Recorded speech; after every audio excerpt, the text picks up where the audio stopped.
GST और income tax related video सबसे पहले देखने के लिए इस चैनल को सब्सक्राइब करें और बेल आइकन को दबाएं। फ्रेंड्स, आज का वीडियो इम्पोर्टेंट है क्योंकि आज हम लोग डिस्कस करेंगे जीएसटीआर 1 में आए चेंजेस के बारे में। देखिए, पोर्टल पे एक गाइडेंस दे दी गई है जीएसटीआर 1 के जीएसटी रिटर्न के ऊपर। जो एक गाइडेंस दी गई है, कुछ चेंजेस आए हैं उसके ऊपर।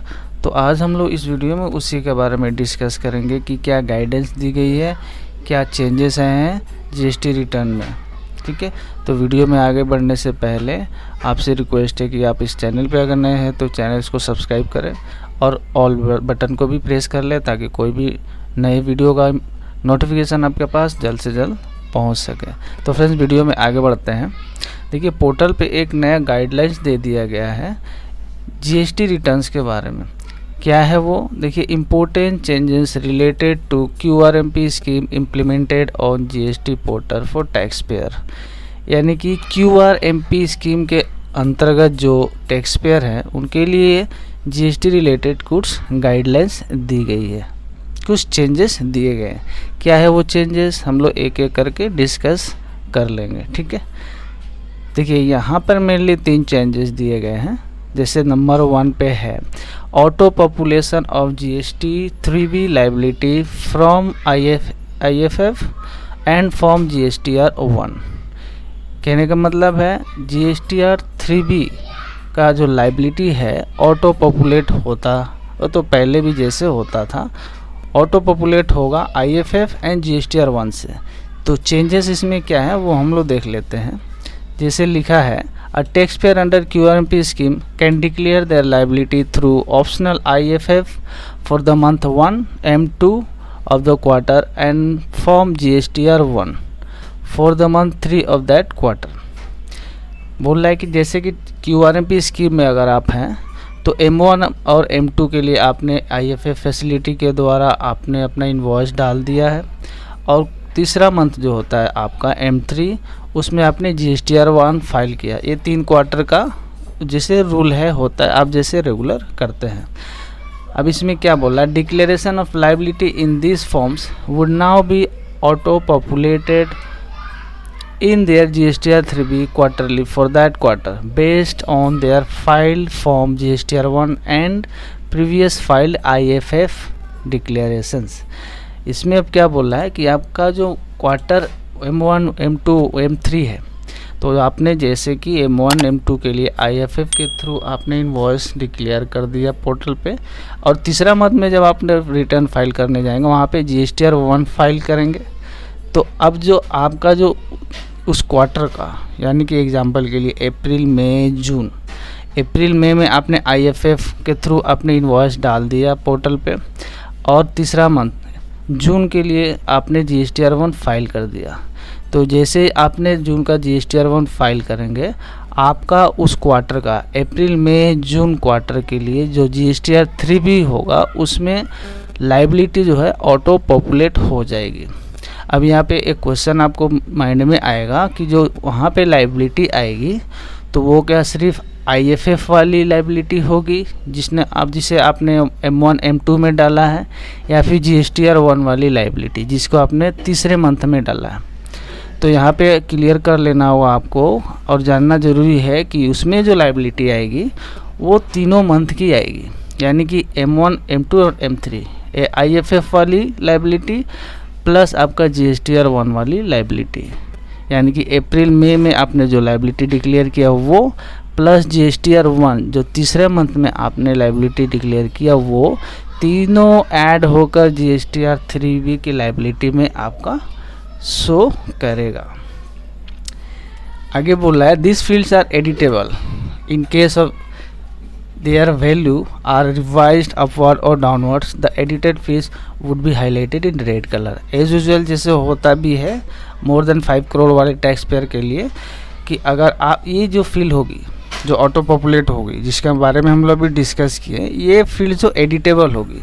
ठीक है, ऑटो पॉपुलेशन आएगा वहाँ पे आपका लाइबिलिटी, लेकिन ये जो लाइबिलिटी है वो एडिटेबल होगी। फिगर्स जो है आप एडिट कर पाओगे, और फिगर्स एडिट होने के बाद जैसे आप फिगर्स एडिट करोगे तो जैसे कि एज यूजुअली होता है, वो आपका टेबल जो है टाइल्स जो है वो रेड कलर में हाईलाइट हो जाएगा, ठीक है।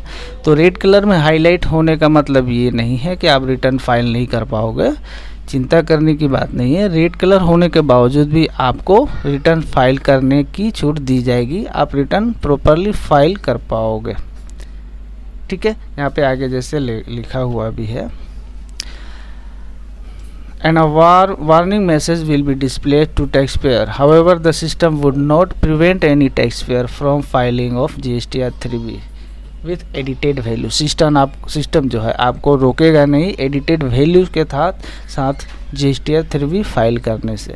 मतलब आप GSTR 3B एडिटेड वैल्यू के साथ भी फाइल कर पाओगे, ठीक है। अगर एडिट नहीं करना है तो जो आपका लाइबिलिटी आ रहा है आप उसी के हिसाब से जैसे कि सेम टू सेम आप उसको फाइल कर पाओगे पोर्टल पे।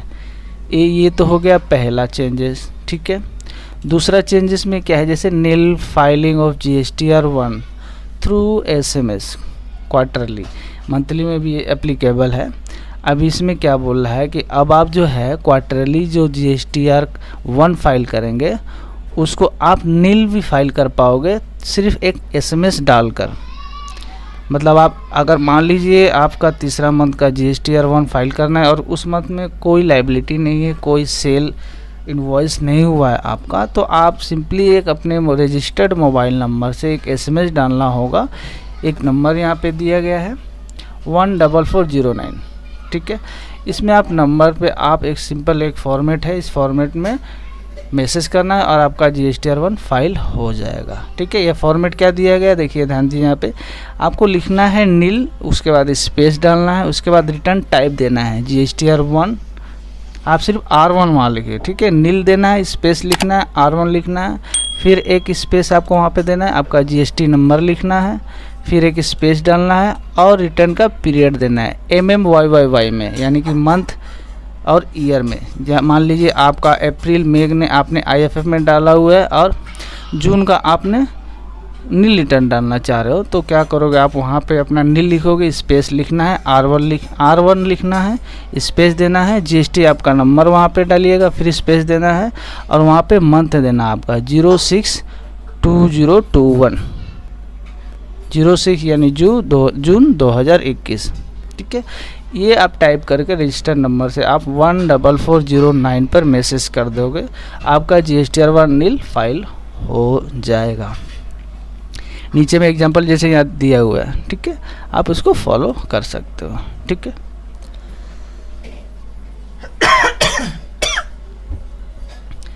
अब यहाँ पे नील फाइलिंग के लिए हो जाए ना, आपको कुछ सिनेरियो दिए गए जिसमें आप नील फाइलिंग थ्रू SMS नहीं कर पाओगे, आपके लिए वो फैसिलिटी नहीं दी जाएगी। कौन कौन सी फैसिलिटी है, जैसे यहाँ बोला गया है, however nil filing through SMS can not be done in the following cases scenarios, ठीक है। पहला केस जैसे क्या है, इफ़ IFF for the month 1 and M2 of the quarter is in submitted stage but not filed. अगर IFF मतलब April और मई में आपने IFF फैसिलिटी के थ्रू अपने इनवॉइस को डिक्लेयर कर दिया, पोर्टल पे सबमिट कर दिया, लेकिन उसको फाइल नहीं किया है, मतलब जो स्टेटस है आपका रिटर्न का IFF का वो सिर्फ सबमिटेड स्टेज में है, उसको आपने फाइल नहीं किया, फाइल स्टेज में नहीं है, तो आप जो है जून मंथ का जो देंगे रिटर्न GSTR 1 उसको आप मैसेज के थ्रू नील नहीं कर पाओगे। उसके लिए सबसे पहले आपको अप्रैल और मई जो सबमिट स्टेज में है उसको आपको चेंज करना होगा फाइल्ड स्टेट में। उसको जैसे आप फाइल्ड स्टेट में करोगे आप जो है अपना तीसरा मंथ का मैसेज के थ्रू फाइल कर पाओगे, ठीक है। दूसरा कंडीशन दिया गया, if invoices are saved in IFF for the month 1 and 2 of the quarter which were not submitted और फाइल्ड बाय ड्यू डेट। अगर उसको आपने जब मतलब अप्रैल और मई में जो आपने IFF फैसिलिटी के थ्रू मंथ 1 मंथ 2 का जो रिटर्न है आपने submit which was not submitted और फाइल्ड बाय ड्यू डेट के अंदर में आपने उसे फाइल्ड नहीं किया है या सबमिट नहीं किया है, तो आपको ये फैसिलिटी नहीं दी जाएगी, ठीक है। तो ये दो आपके एक्सेप्शन केसेस मिलेंगे जहाँ पे आपको नील रिटर्न की फैसिलिटी थ्रू SMS नहीं दी जाएगी। इसके अलावा अगर ये कंडीशन आप पे लागू नहीं होता है तो अदर देन दिस 2 सिनेरियो आप अपना GSTR1 का रिटर्न मोबाइल के थ्रू फॉर्मेट में सिर्फ टाइप करके ही और मैसेज देकर ही फाइल कर पाओगे। ठीक है, ये तो हमने डिस्कस कर लिया 2।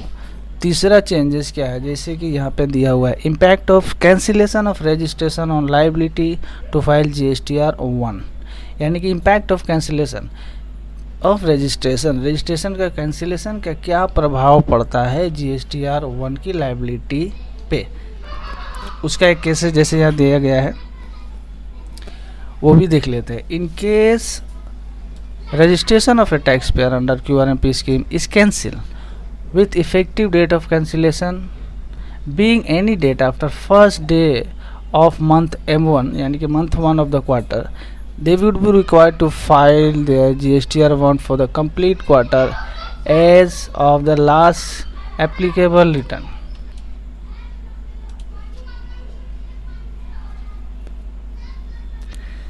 तो यहाँ पे क्या बोला जा रहा है, अगर मान लीजिए आपने अपना QRMP स्कीम के अंडर में जैसे आप हो और आपने अपना GST रजिस्ट्रेशन जो है वो कैंसिल करवा दिया है फर्स्ट मंथ में M1 में ही। यहाँ पे जैसे एग्जांपल के लिए हम लोग लेते हैं कि अप्रैल मई जून का जैसे क्वार्टर है आपका 3 मंथ का, आपने अपना GST कैंसिलेशन करवा दिया 1 अप्रैल को ही।